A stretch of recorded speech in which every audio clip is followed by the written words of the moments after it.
Hi, my name is Keegan Rezek and welcome to the Lending Alliance. Navigating the property market can be confusing at the best of times, particularly when you're trying to buy a small studio or one-bedroom apartment. There's no room for error.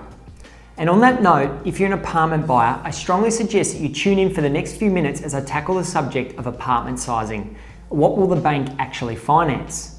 It's never been more topical than it is today, as Australia has experienced an apartment boom over the past few years, as I'm sure you're all very well aware of. The Australian Bureau of Statistics note that there are over 110,000 high-rise apartments under construction at the start of 2016 across Australia. Naturally, as a result of this, we're seeing more and more one-bedroom and studio apartments that need to be financed. And it's because of this that you need to understand the implications that these smaller dwellings have on your ability to mortgage them.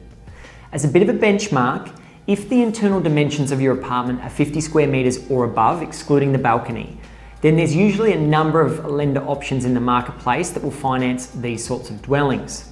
But with that said, it's a very different ball game when you dip below the 50 square metre mark. And whilst I'd love to be able to say, this lender will do this and this lender will do that, all these lenders have varying policy on what they deem as an acceptable size. And here's the kicker. The lender will take into account other factors. Does the place have a balcony or a car space? What's the location of the property?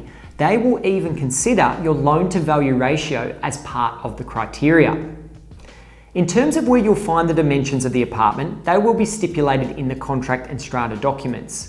It's these size numbers that you'll need to verify with your conveyancer or property solicitor to ensure that we, the mortgage broker, have the appropriate information at hand that will allow us to pair you with a lender that fits your purpose. If there's one thing I must stress here, do not rely on the sales and marketing advertisements. I've seen it before where the advert didn't actually match the true size shown in the detailed contract. And because of the way in which the banks stipulate their policy on suitable size requirements, the only way that we can tell if it will work is to do a specific analysis on you personally, as well as an analysis on the property that you're intending or wanting to purchase. They both need to marry up. Now you can probably understand it's a bit of a minefield for new entrants into the small apartment sector. I can't stress how important it is that you use a specialist like myself. We'll do the heavy lifting for you so that you aren't running around chasing your tail. Because the last thing you want is to have your heart set on a place.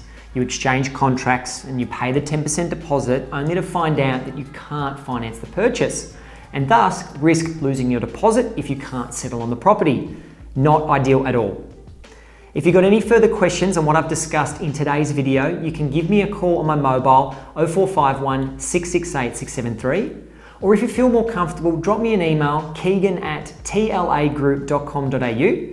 Be sure to follow our Facebook page so you can stay up to date with the latest in all things lending.